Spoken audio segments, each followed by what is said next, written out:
जय हिंद दोस्तों। आज से हम अपना अभिवादन करने का तरीका बदल दिए, ठीक है। आज से जब भी आपका क्लास स्टार्ट होगा तो हेलो हाय से नहीं, जय हिंद से ही हम लोग NCERT क्लास 10th का रियल नंबर का प्रॉब्लम सॉल्व कर रहे थे, जिसमें से एक्सरसाइज 1.1 ख़त्म कर देते 1.2 में। उस दिन थोड़ा जल्दीबाजी के कारण या जल्दी में कुछ थे, इसके कारण से हमसे 5 ही हिसाब बताए थे। आज इसको ख़त्म कर देते हैं क्वेश्चन नंबर 2 से। अगर आपके पास NCERT किताब होगा तब, अगर NCERT नहीं है तो PDF डाउनलोड कर लीजिए, ठीक है। और क्वेश्चन उतार लीजिए, क्वेश्चन लिख लीजिए कॉपी में, क्योंकि 4 या 5 क्वेश्चन हम ज़्यादा नहीं बताते हैं। दूसरा नंबर क्वेश्चन अगर देखोगे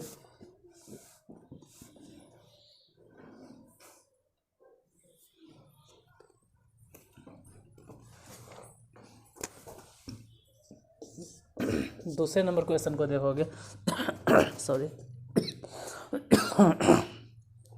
दूसरा नंबर में दिया गया है कि पूर्णांकों के निम्नलिखित युग्मों के HCF और LCM ज्ञात कीजिए। HCF LCM ज्ञात कीजिए तथा इसकी जांच भी कीजिए कि दो संख्याओं का गुणनफल बराबर उनका HCF गुने LCM होता है। बताते हैं क्या लिखा हुआ है। अगर क्वेश्चन होगा तो अच्छा बात है, और क्वेश्चन होगा कैसे, आपके पास किताब होगा तब।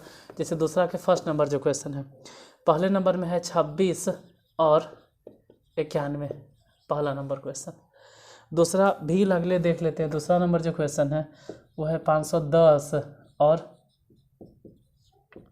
92। पहले यही दोनों क्वेश्चन को देखते हैं।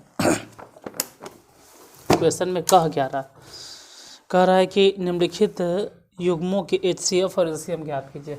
मतलब दोनों का HCF और LCM ज्ञात कीजिए। लास्ट क्लास में हम बताए थे कि गुणनखंड तोड़ के आप निकाल सकते हैं।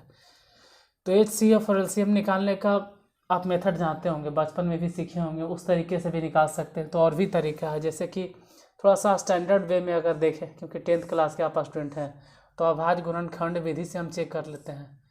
जैसे 26 और 91 है। इसी से क्यों बताते हैं, क्योंकि ये हर जगह अप्लाई हो जाएगा। अलजेब्रा का LCM रहे तो भी वहाँ पे अप्लाई कर देंगे।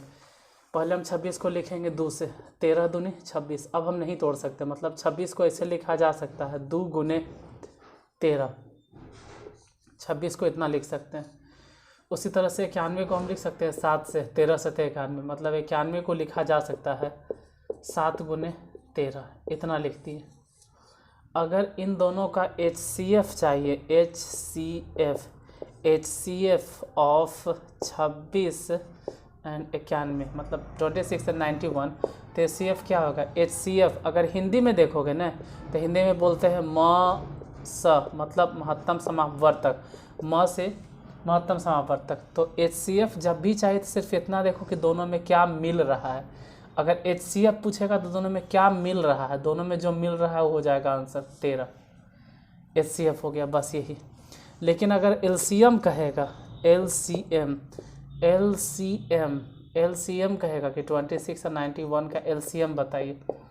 अगर LCM कहेगा तो HCF मतलब तो आप समझ गए कि दोनों में जो मिले उसको लिख देंगे, और LCM का मतलब होता है जो मिलेगा उसको तो खैर लिखना ही है,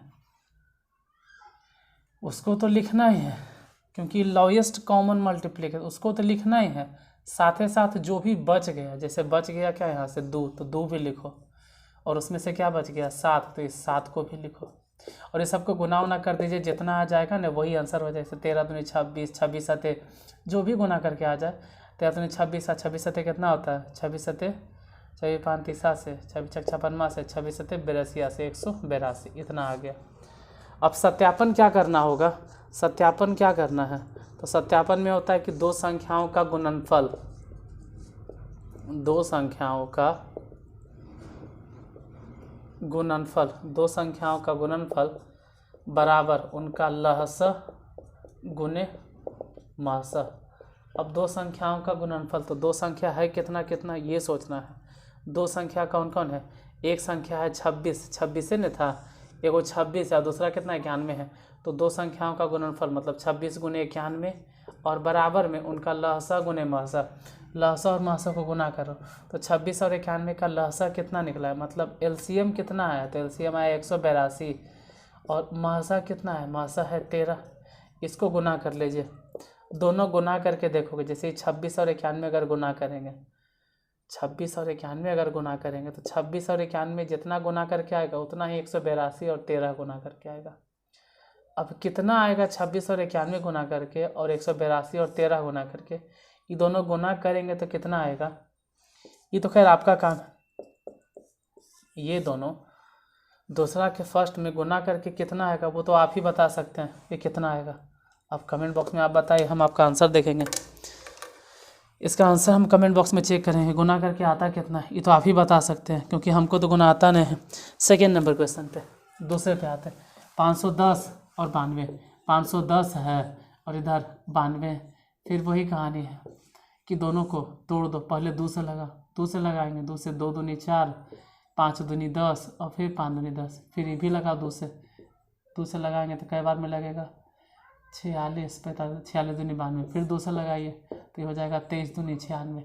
इसको कैसे लगाए? तो 2 से लगा नहीं सकते, अब लास्ट में 5 है, 5 से लगाओ, 5 5 25, 5 कम 5 51, और भी कटेगा, चाहे तो हम इसको लगा सकते हैं 3 से 37 51, यानी कि 510 अगर देखें तो आ गया 2 गुने 5 गुने 3 गुने 17। मेन इसी पे फोकस करना है कि 510 इतना आया है और 92 कितना है। अगर 92 को देखा जाए, 92 जब तोड़े तो 2 गुने 23, ये आ गया 92। ये है 510, वो है 92। अगर दोनों का HCF चाहिए, सिर्फ HCF बताइए, HCF बताइए 510 और 92 का HCF कितना आएगा, सिर्फ HCF बताना। तो HCF मतलब जो दोनों मिल रहा है क्या इसमें 2, इसमें भी क्या मिल रहा है 2, इसके अलावा कुछ और तो 23 दूनी 46 और तो कुछ मिल रहा, तो HCF हो जाएगा 2। और अगर LCM कहेगा कि LCM बताइए, LCM ऑफ कितना 510 और 92, 510 और 92 का LCM बताए। तो LCM मतलब जो मिले उसको तो लिखना ही है, जैसे यहाँ पर भी 2 है, यहाँ पर भी 2 है, वो तो खैर लिखना ही है जो मिल गया सो। अब बाकी जो बच गया, जैसे 5 या 15, जैसे 5 गुने 3 गुने 17 बच गया, उधर से क्या हो गया 2 गुने 23, इसको गुना उना कर दो, जो आ जाएगा सो LCM हो जाएगा। अब सत्यापन में क्या करना है, सत्यापन क्या दिखाना है? तो सत्यापन में होता है कि दो संख्याओं का गुणनफल, दो संख्याओं का गुणनफल बराबर उनका लहसा गुने महसा। गुना करके देखो, जैसे दो संख्या कितना है, पहली संख्या कितना है 510 गुने दूसरी संख्या कितना है 92, इसको गुना कीजिए। इधर क्या आता है गुना करके वो आप हमको बताइएगा कि दूसरा नंबर का आंसर ये आया। और इधर फिर लहसा गुने महसा, तो लहसा तो बहुत बड़ा है, खैर जो भी है 5 10 और 10 30 और 3 60, कम से कम इतना लिख सकते हैं 60 गुने 17 गुने 23, थोड़ा सा छोटा कर दिए, बाकी आप गुना कर लीजिएगा। लहसा इतना आ गया गुना करके सबको। अब महसा तो सिंपल था, कितना आया था महसा HCF 2। दोनों तरफ जो भी आएगा वो सेम होना चाहिए, और यही होता है सत्यापन करना, यही प्रूफ करके दिखाना है आपको। नीचे तक दिखाई दे रहा है, चलिए यहाँ तक विजिबल है। अच्छा, इसी में एक और क्वेश्चन है 336 और 54, उसको भी देख लेते हैं। इन दोनों का आंसर आप कमेंट बॉक्स में बताएंगे कितना आंसर आता है। इसी का अगर थर्ड नंबर देखें तो उसमें क्वेश्चन दिया हुआ है 336 और 54, उसको भी देख लेते हैं। 336 और 54 क्या है, देखिए 336 है और 54, 336 और 54, 336 और 54 दूसरा के तीसरा नंबर क्वेश्चन देखो। अच्छा 336 है तो 336 इधर लिख देते हैं, इधर 54 है, 54 लिख देते हैं। पहले तो इसको 2 से लगाना, 2 से लगाएंगे तो 16 दूनी 32, फिर 8 दूनी 16, फिर अच्छा और 2 से लगा, 2 से 8 दूनी 16, 4 दूनी 8, फिर 2 से लगाइए तो 2 से फिर लगाएंगे तो 42 दूनी, फिर 2 से लगाइए 21 दूनी 42, अब 2 से नहीं, अब 3 से लगाओ, 3 से 21, मतलब 336 को अगर देखा जाए तो 2 गुने 2 गुने 2 गुने 2 गुने 3 गुने 7 आ गया, इतना लंबा ये वाला। 54 को अगर लगाएंगे 2 से, 27 दूनी 54, अब 2 से लगवे न करेगा, 3 से 9 तिया 27, फिर 3 से 3 तिया 9, यानी 54 को अगर देखें तो 2 गुने 3 गुने 3 गुने 3, इसका गुणनखंड इतना आ गया। अगर HCF चाहिए इन दोनों का, अगर HCF तो जो मिले, जैसे यहाँ पर एक बार 3 है, यहाँ पर एक बार 3 है, तो 3 हो जाएगा, 3 हो गया, 3 हो गया, यहाँ से 2 है, यहाँ से भी 2 है, तो 2 हो गया, और तो कुछ मिल नहीं रहा है, तो HCF इतना ही हो जाएगा। अगर LCM चाहिए तो LCM का मतलब जो मिले उसको तो लिखना ही है 6, बाकी जो बच गया, जैसे यहाँ से क्या बच गया, 3 3 9, इसमें से क्या क्या बच गया, 2 दूनी 4, 4 दूनी 8, 8 7 56, इसको गुना कर दो, LCM निकल जाएगा। तो HCF निकलिए गया, LCM निकलिए गया। बाकी आपको सत्यापन करने के लिए हम समझा दिए, वैसे सत्यापित कर दीजिएगा, ठीक है। और इसमें आप सत्यापन करके बताइएगा कि इसका आंसर कितना आता है, थर्ड का। ये तीनों आपको होमवर्क में रह गया।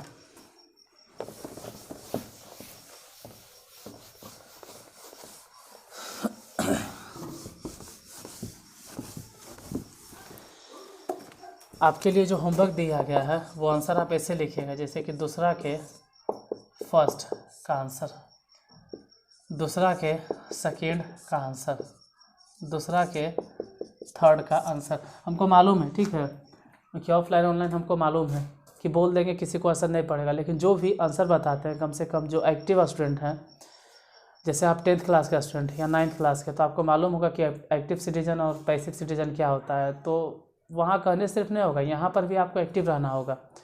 जो पढ़ने वाले होंगे वो कृपया करके अपना आंसर इसमें लिखेंगे, ठीक है। हम सबका एक एक करके आंसर चेक करेंगे, और ऐसा तो है नहीं कि आज वीडियो बना रहे हैं तो अब 10 दिन के बाद आपको वीडियो अपलोड करेंगे। कल हम आते हैं, देखते हैं किसका किसका आंसर है। कल आपको वीडियो में पता चल ही जाएगा कौन कौन आंसर बताया, हम भी आपको बताएंगे कि हाँ भाई कौन कौन आप लोग आंसर बताया। अब देखते हैं क्वेश्चन नंबर, दूसरा तो हो गया,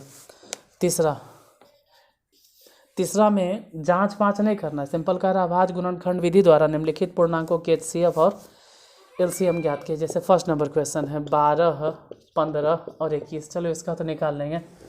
सेकेंड नंबर क्वेश्चन है 17 है, 23 है और 29 है।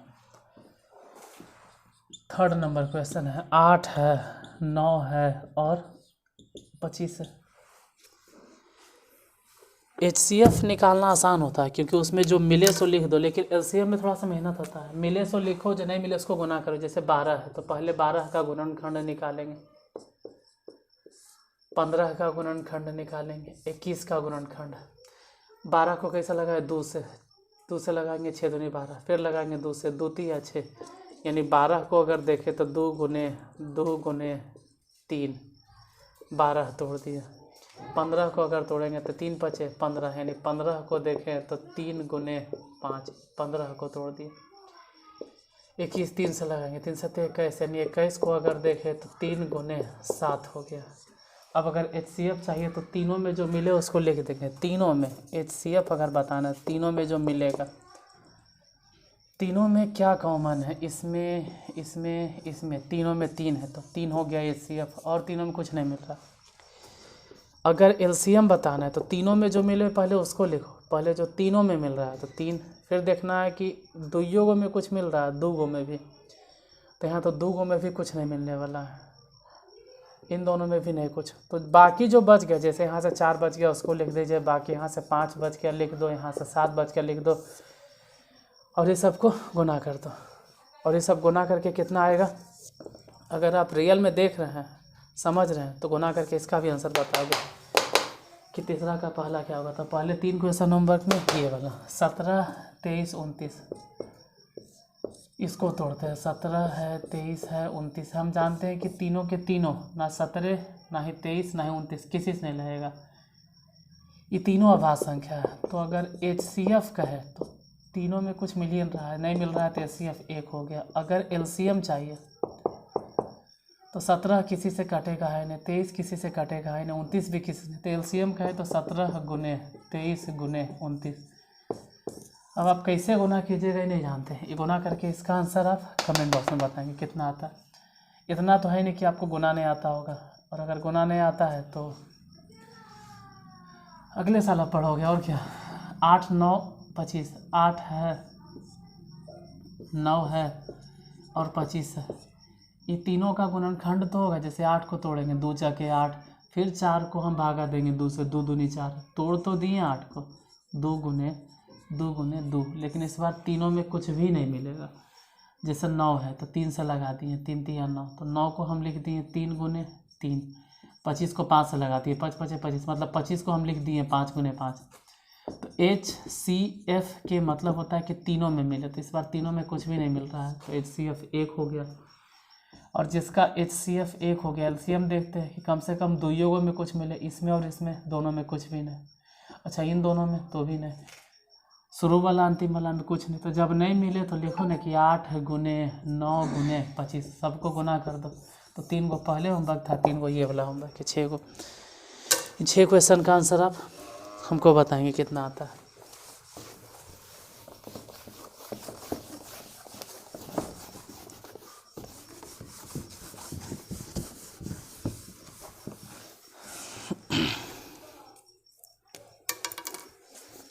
चौथा नंबर जो क्वेश्चन है, चौथा नंबर में है कि HCF ऑफ 306 एंड 657, इसका HCF दिया हुआ है 9, और LCM पूछ रहा है 306 एंड 657, इसका HCF ज्ञात कीजिए। देखो, अगर HCF निकालना है तो अभी बताए थे कि दो संख्याओं का गुणनफल, दो संख्याओं का गुणनफल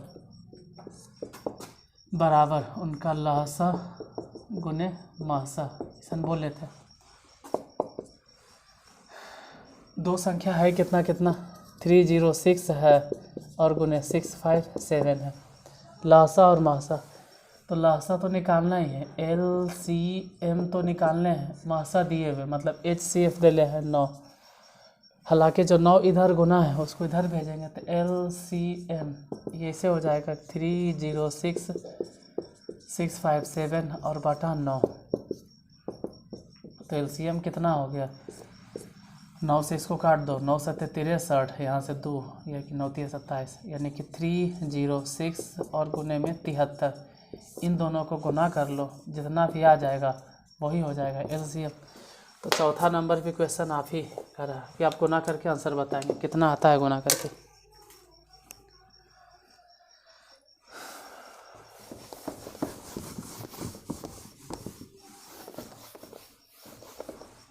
क्वेश्चन नंबर 5, कह रहा है पाँचवा में कि जांच कीजिए कि क्या प्राकृत संख्या n के लिए संख्या 6n अंक 0 पर समाप्त हो सकती है या नहीं हो सकती है। तो इसमें 1-2 लाइन लिखना पड़ता है आपको। जिसे करना क्या है, 6 है तो 6 को आप लिखेंगे 3 गुने 2 टू द पावर n। अब 3 पर भी पावर n, 2 पर पावर n, ऐसे कर 3 टू द पावर n और 2 टू द पावर n। अब हम लिखेंगे कि अंत में 0 आने के लिए, या कोई भी संख्या 0 पर समाप्त होने के लिए, अंत में 0 आने के लिए या 0 पर समाप्त होने के लिए यह आवश्यक है, यह जरूरी है कि उस संख्या का अभाज्य गुणनखंड, उस संख्या के अभाज्य गुणनखंड में कम से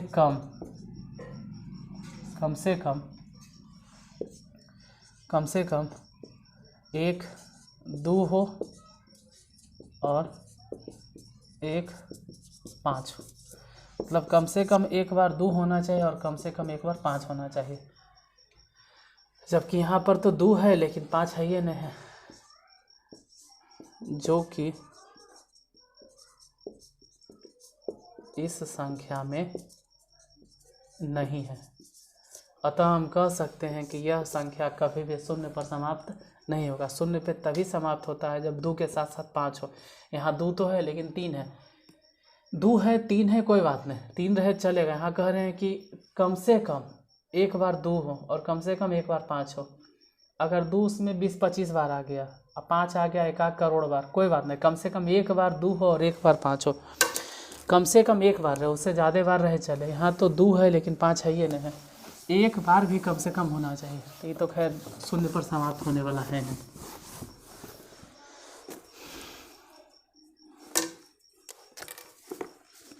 क्वेश्चन नंबर 6 में दिया गया कि व्याख्या कीजिए कि 7 गुने 11 गुने 13 प्लस में 13 और 7 गुने 6 गुने 5 गुने 4 गुने 3 गुने 2 गुने 1 प्लस में 5, ये वाला और ये वाला दोनों दिखाना है कि भाज्य संख्याएं हैं, और है तो क्यों है। ठीक है, अगर ये दोनों संख्याएं भाज्य हैं तो क्यों है ये बतलाना है। देखो, इस 7 गुने 11 गुने 13 और प्लस में 13 करेंगे, तो पहले 7 गुने 11 गुने 13 करना है। ये कितना आएगा। अब आप लोग इतना छोटा है नहीं कि हम गुना आपको सिखाएंगे, जैसे आता है गुना कर लीजिए, इतना टाइम नहीं कि हम गुना करेंगे। 7 गुना करना है 7 गुना 11 गुने 13, इन तीनों को अगर गुना करते हैं तो गुना करके आ जाता है 1 0 0 1, और उसमें 13 जोड़ना।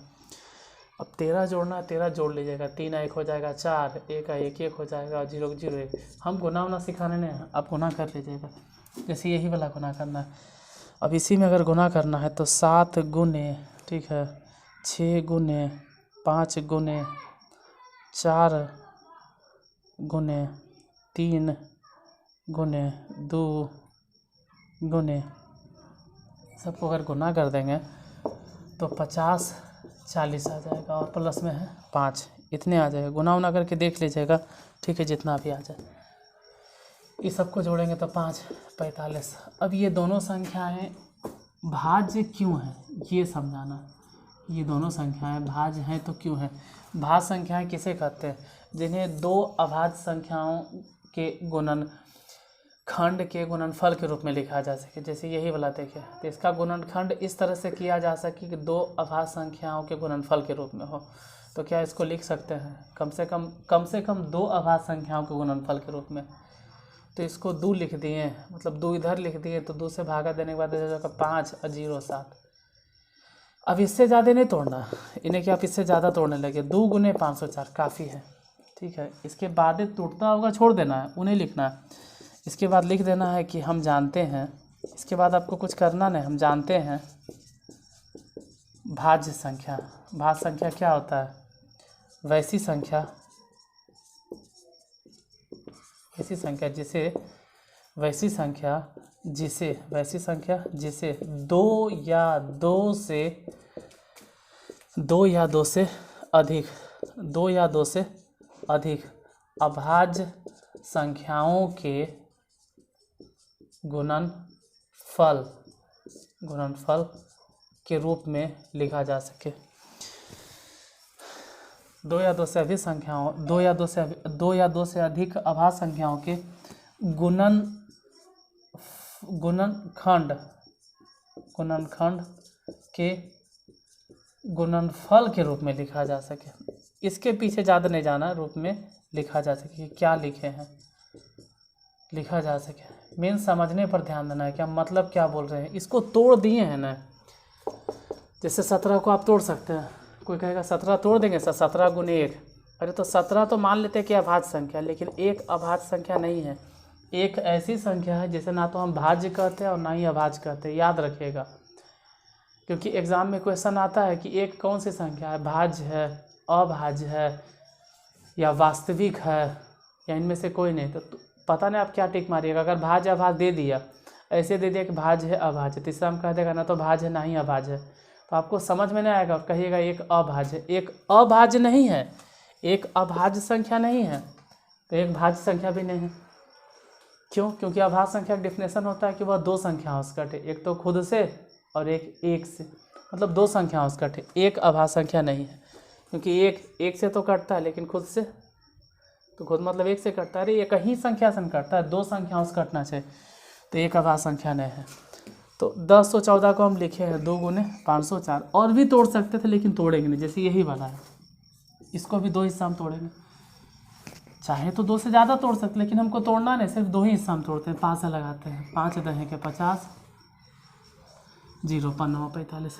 इसको और भी तोड़ा जा सकता है, लेकिन हम तोड़ेंगे ही नहीं, ठीक है, हमको तोड़ना ही नहीं, इससे ज़्यादा हम तोड़ेंगे ही नहीं। तोड़ने के तोड़ सकते लेकिन नहीं तोड़ेंगे। 5 गुने इतना हो गया, बस। फिर वही कहानी आप लिख दीजिएगा, ठीक है, कि हम जानते हैं, मतलब लिख दिए ना कि हम जानते हैं वैसी संख्याएं जो 2 या 2 से, वैसी संख्याएं जिससे 2 या 2 से अधिक अभाज्य संख्याओं के गुणनखंड के गुणनफल के रूप में लिखा जा सकता है, उसे भाज्य संख्याएं कहते हैं, भाज्य संख्या कहते हैं।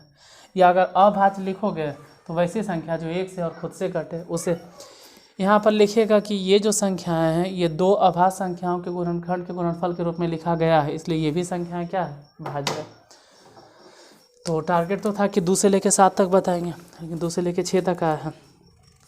7वां नंबर क्या है, किसी खेल के मैदान के चारों ओर एक वृत्ताकार पथ है। इस मैदान का एक चक्कर लगाने में सोनिया 18 मिनट लगाती है, जबकि इसी मैदान का एक नए चक्कर लगाने में रवि को 12 मिनट लगता है।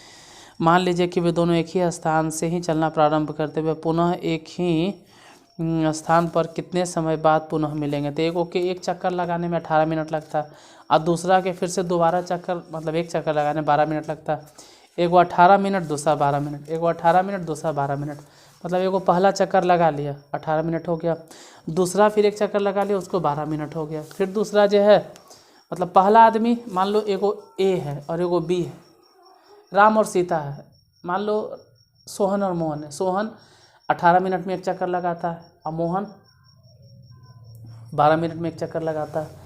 जैसे दोनों कह रहा है कितना देरी बाद मिलेगा, इसको समझने की चीज़ है, ठीक है।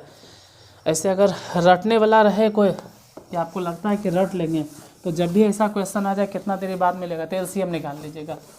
लेकिन अगर समझ सकते हो तो समझो, अगर समझ सकते हो तो समझने पे ध्यान दो।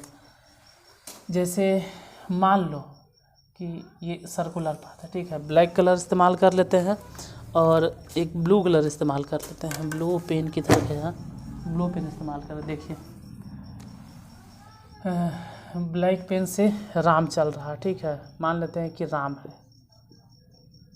राम यहाँ से यहाँ तक गया। राम को यहाँ से यहाँ तक जाने में कितना मिनट लगा, 18 मिनट, 18 मिनट।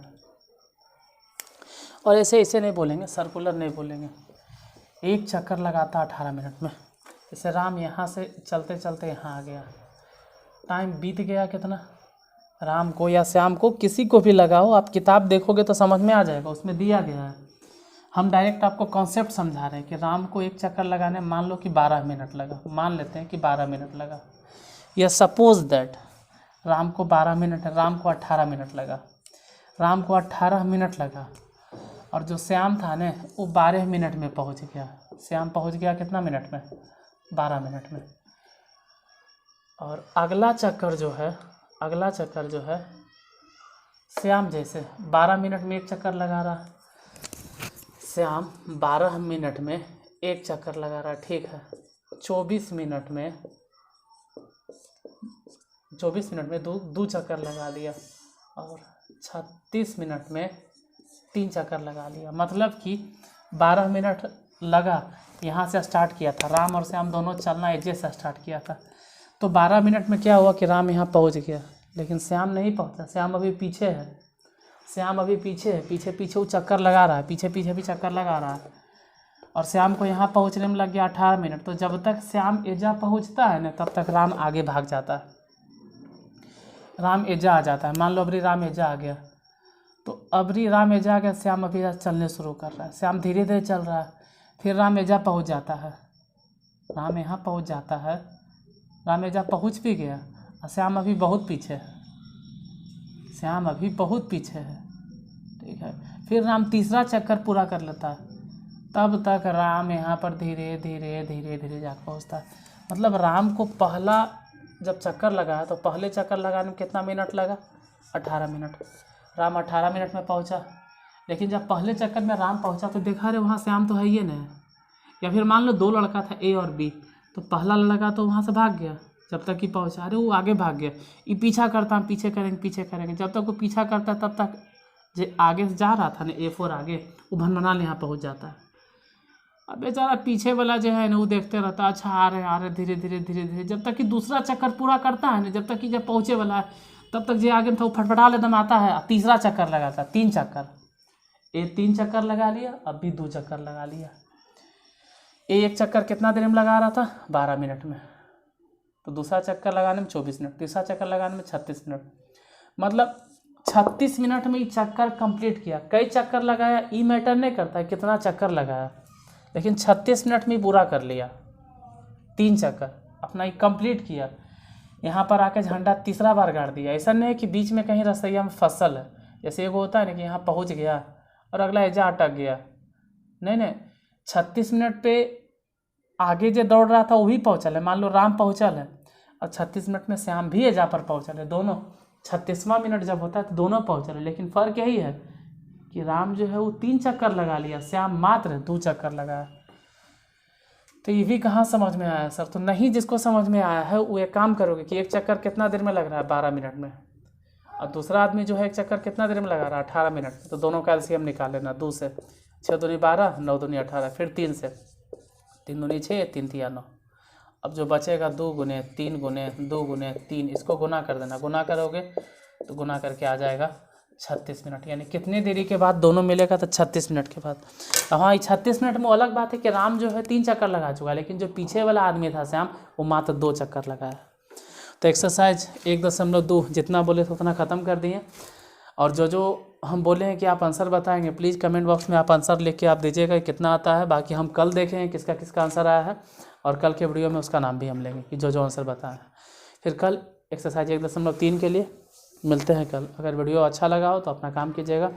आज के लिए धन्यवाद। जय हिंद।